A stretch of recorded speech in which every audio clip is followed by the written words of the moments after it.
కరంబకం అనే పెరుగు జావ. సుషితం క్రియతే భక్తం తద్యాఢ్యం దుగ్ధ కావది.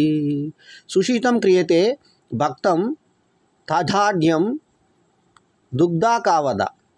పాతిద్రవం నాతి సాంద్రం మిశ్రితం తత్కరంబకం. ఋగ్వేదంలో దాన, కరంబ, అపూపాలనే వంటకాల గురించి ఉంది. యవధాన్యాన్ని అంటే బార్లీ చేతితో వేగించి పలుచని జావ కాస్తే యవాగు అని అన్నంలాగా వండితే దాన్ని దాన అని, విసిరిన పిండి సక్తుని వెన్నెతో తడిపి రొట్టె కాలిస్తే అపూవ అని, ఆ పిండిని ఉడికించి పెరుగు కలిపితే దాన్ని కరంబకం అని అన్నారు. శుభకార్యాలకు అశుభకార్యాలకు కూడా కరంబకాన్ని తప్పనిసరిగా వండుతారు. ఏదైనా ధాన్యాన్ని నేతితో వేగించి విసిరిన పిండిని అంటే సత్తు పేలాల పిండి అంటారు. దీన్నే తెలుగులో సొజ్జ చేయటం అంటారు. సొజ్జప్పాలు అంటే నేతితో వేగించిన ధాన్యపు పిండితో చేసినటువంటి రొట్టెలు. కానీ వాటిని మైదా పిండి, బొంబాయి రవ్వలతో వండడం చేత సొజ్జ ధాన్యాన్ని వేగించడం అనేది అప్రధానమైంది. ఋగ్వేద కాలంలో యవ పిండి అంటే బార్లీ, గోధుమ పిండితో ఎక్కువగా కరంబకాన్ని వండేవాళ్ళు. అన్న సూక్తంలో కరంభ ఓవదీభవ అని దీని ఔషధ గుణాలు కలిగినదిగా పేర్కొన్నారు. విసిరిన పిండిని ఉడికించి పెరుగు కలిపినది కరంబకం. కరంబనం, కరంభితం అనే పదాలు దీన్ని బట్టే సంస్కృతంలో ఏర్పడ్డాయి. పాలకోవాసు కరంబ అనటం కూడా ఉంది. కుండను సంస్కృతంలో కరంబ అంటారు. భారతంలో కరంబ అనే వ్యక్తి నామాలు, గోత్రనామాలు కూడా కనిపిస్తాయి. ఇలా ఋగ్వేద కరంబ పదం మహాభారత రచనాకాలంలో అనేక మార్పులు పొందింది. ధాన్యపు పిండిని ఉడికించి పెరుగు కలిపి తయారు చేస్తారని సంస్కృత నిఘంటువులు పేర్కొన్నాయి.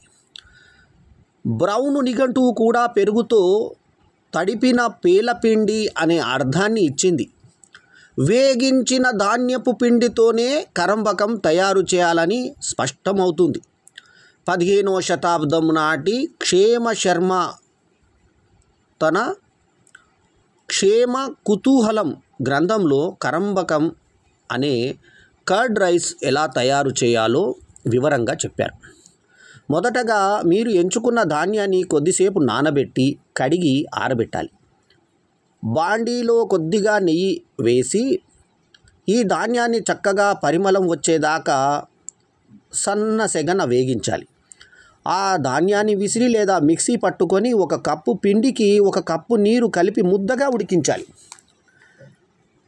ఉడకడం పూర్తి కాబోయే ముందు కొద్దిగా నెయ్యి కానీ వెన్న కానీ కలిపి పొయ్యి మించి దించేయాలి. ఇలా వండిన పిండిని చిన్న బేసిన్లోకి తోడి పూర్తిగా చల్లారనివ్వాలి. సుషీతం అనే పదం ద్వారా ఈ విషయాన్ని క్షేమశర్మ నొక్కి చెప్పాడు. ఇది కరంబకానికే కాదు, కర్డ్ రైస్కు వర్తిస్తుంది. చల్లారిన అన్నంలో పెరుగు కలుపుతారు కాబట్టి అది చద్దన్నం. అమ్మవారికి బోనాలు లేదా చలిది నివేదన పెట్టడం తెలుగువారి ఆచారం. చద్ది అన్నం అంటే పెరుగన్నమే కానీ నిన్నటి అన్నమని కాదు. కరంబకం కోసం ఉడికించిన పిండి పూర్తిగా చల్లారాక అందులో పెరుగు లేదా చిక్కని చల్ల కలిపి బాగా చిలికితే చిక్కటి పాల మాదిరిగా అవుతుంది.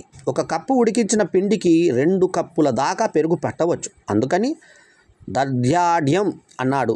అది నాతి ద్రవం, నాతి సాంద్రంగా ఉండాలన్నాడు. అంటే మరీ పల్చగానో లేదా ముద్దలానో కాకుండా చక్కని పాల మాదిరిగా ఉండాలి. కరంబ సంజ్ఞాయే భక్త్యా హృద్యా శీతాతిపుష్టిదః అత్యర్థమనుజైః సేవ్యా శరత్కాల విధాధయో. ఇలా తయారు చేసిన కరంబకం గుండెను బలసంపన్నం చేస్తుంది, చలవనిస్తుంది, బలకరం పుష్టిని, తక్షణ శక్తిని ఇస్తుంది. వసంతకాలంలోనూ వేసవి కాలంలోనూ ఇది మేలు చేస్తుందన్నాడు క్షేమక్ శర్మ. కరంబకాన్ని మనం బార్లీ గింజల్ని ఉడికించి దండిగా పెరుగు కలిపి ఆ గింజలతో సహా మిక్సీ పడితే చిక్కటి మజ్జిగ తయారవుతాయి.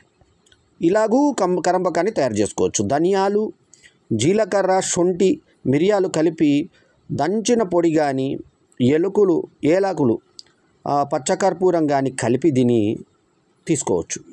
ఇది అమితమైన చలవనిస్తుంది.